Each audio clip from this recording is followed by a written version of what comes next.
What is going on, everybody? Back at it with Project Civic Si for another very fun, thrilling episode where I get my hands very dirty fixing things I myself have broken on this cheap Honda.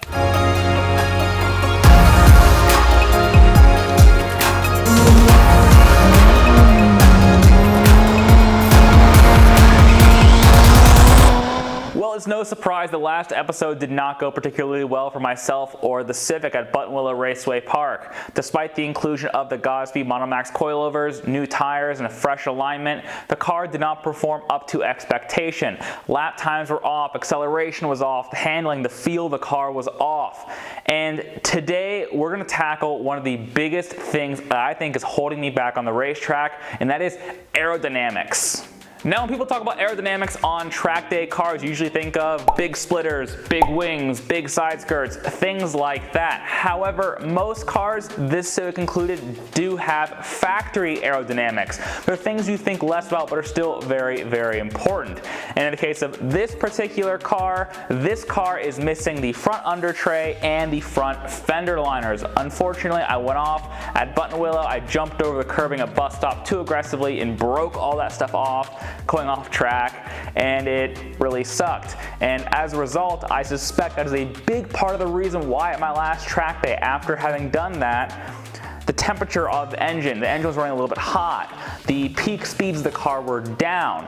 And as I mentioned in the last video, not having fender liners or an engine under tray compromises both of those things, because that under tray is designed to evacuate heat out of the engine bay and to obviously do the same with air. Trapping air in the engine bay is not good for aero or cooling. So I unfortunately had to spend quite a lot of money and to get this giant pile of stuff. No, not that pile of stuff. This pile of stuff. This pile of plastic, I assure you, is not trash, but is actually the key to improving the aero on my Civic. Here's why.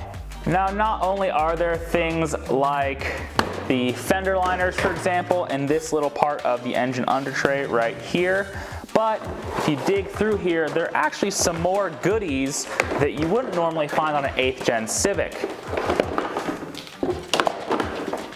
Like this.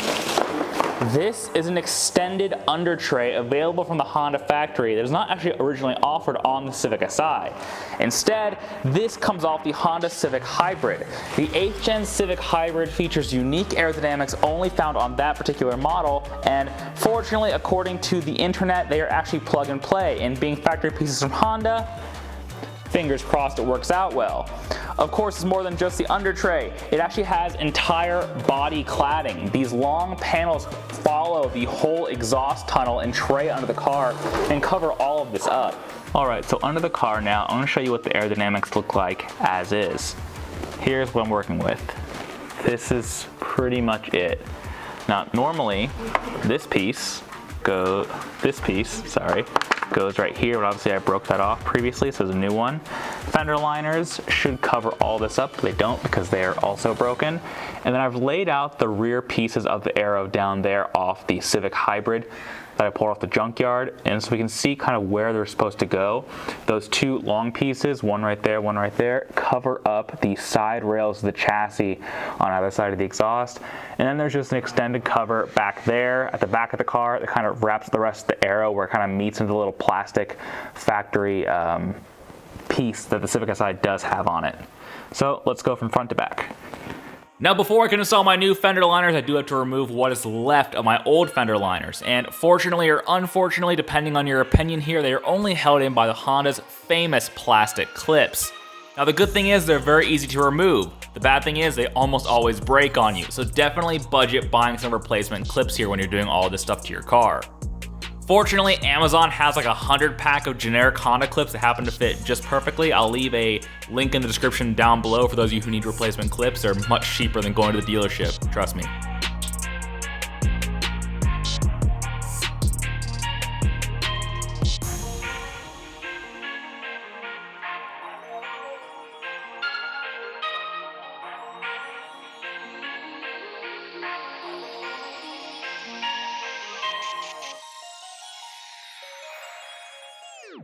So with the fender liners installed in the car, we can now go on to this, which is like the lower splash shield for the radiator and the front crossmember and the front jack point for the car. Oh, just touched the camera.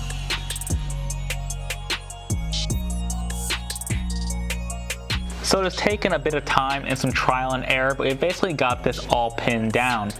Now, the long pieces that follow the exhaust tunnel are bolt-on. They kind of just fit right on the car and go.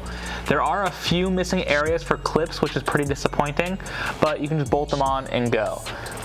This under tray is much more complicated. This panel, which you see I've had to cut out here to clearance for the oil pan on the K20, the Civic Hybrid has a completely different front crossmember, front subframe, and obviously a different engine.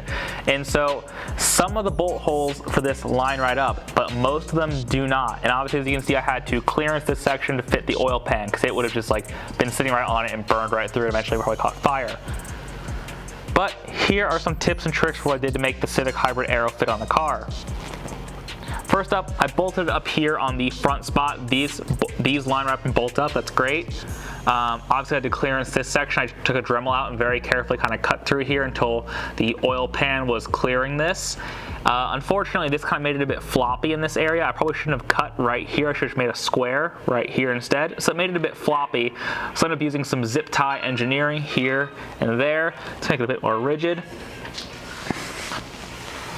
Moving back, you can see there are provisions across the underbelly pan where it would bolt up to the Civic Hybrid that just do not work here. One of the key areas I had trouble with is back here.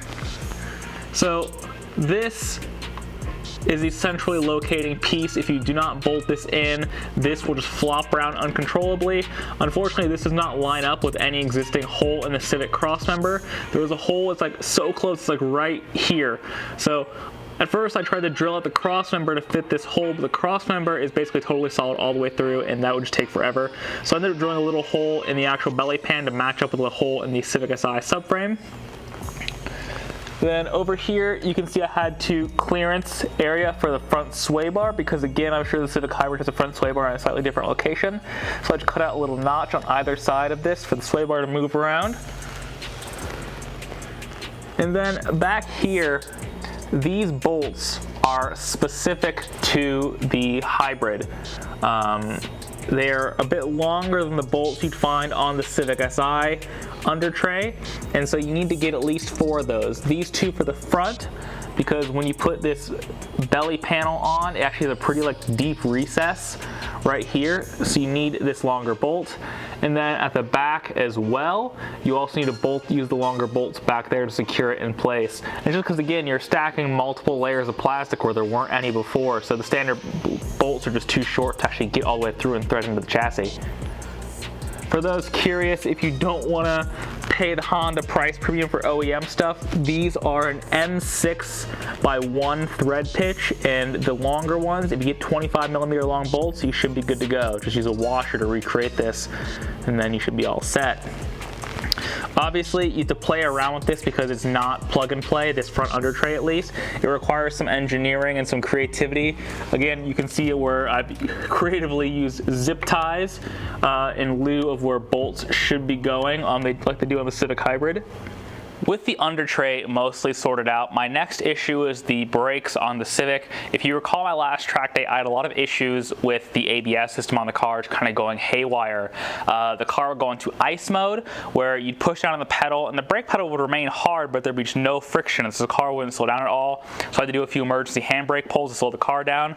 Not ideal. Right after I left the track, my dashboard would end up going full Christmas tree on me with a variety of lights. I ended up running the codes with my code reader when I got home, and I had 3 different fault codes related to the ABS system. There was, first up, brake fluid level was low, which to its credit it was. You know, as your brake pads wear out and the pistons and the calipers push slightly further out to compensate, you know, there's more brake fluid volume in that caliper now, which means the level in the reservoir goes a bit lower. So I just put a little bit of brake fluid in the reservoir. And then the remaining codes were related to the actual ABS system itself, and the big code was a tripped code for the driver front ABS sensor. That is this guy right here. So I ended up buying a new one from Honda. Now with an ABS sensor, kind of like an oxygen sensor for your engine, you gotta go with OEM. You cannot buy aftermarket stuff because you're never sure how it's gonna talk to the computers in the car. Replacing the ABS wires on these cars is very simple. All you need is a 10 mil right back here to pull the sensor out of the hub. And then this just clips onto the bracket on the shock, and it clips onto the brake line bracket right there. And then it runs into the connector, which is down here. Now, this is a little bit tricky. Sorry, the shaky camera angle. It connects into the chassis right here and clips into the chassis right here. Now, with this clip, fortunately, a new sensor from Honda comes with all new clips. So at first I was trying to get this out very carefully and not hurt it, but it was very difficult. There's no access. You think this will go through and you get some pliers in there, but no, not really. So just break your old clip that holds the ABS wire in the chassis and then replace it with your new one that comes with the ABS wire. So now I can put this last piece of the belly pan into the car and then we should be good to go. My last issue at the track was involving heat soak. After all, it got very hot that day, and as you beat on the car throughout the day and it gets really hot and the pavement gets really hot, there's just no way to escape heat in the engine bay and the engine getting hot and producing less power as a result. So this last measure I'm going to do today is a bit of a goodwill thing. I'm going to replace the air filter in this car. Obviously I've replaced it before a couple times over the years, but it's been a few years since I last replaced it, and I figured I would pony up and pay the difference for a K&N high flow air filter. Now, I've never used these in the stock airbox before. This could totally be snake oil, or it could be a big thing. Who knows? People on the internet seem to like talking about these, so I figured I'd give it a shot. Why not?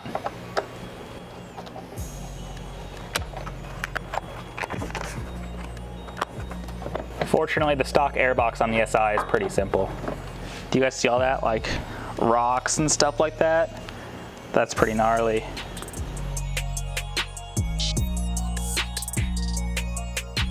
Again, I'm not expecting miracles from this. I'm kind of just hoping, that while I keep the engine stock at least for a little bit longer while I'm searching for that 2 or 3 lap time at Buttonwillow totally stock power, I may as well try and give myself every edge I can really get here.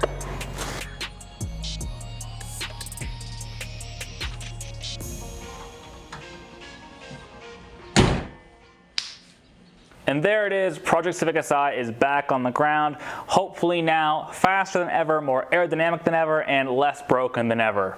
Fingers crossed. All we need to do now is go and head to the track.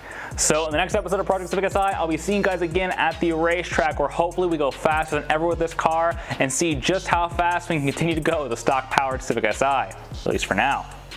See you guys next time. Thank you very much for watching. Please subscribe if you've not already. It definitely helps me out with the channel. And yeah, see you guys next time. I said that twice. Oh well. Bye.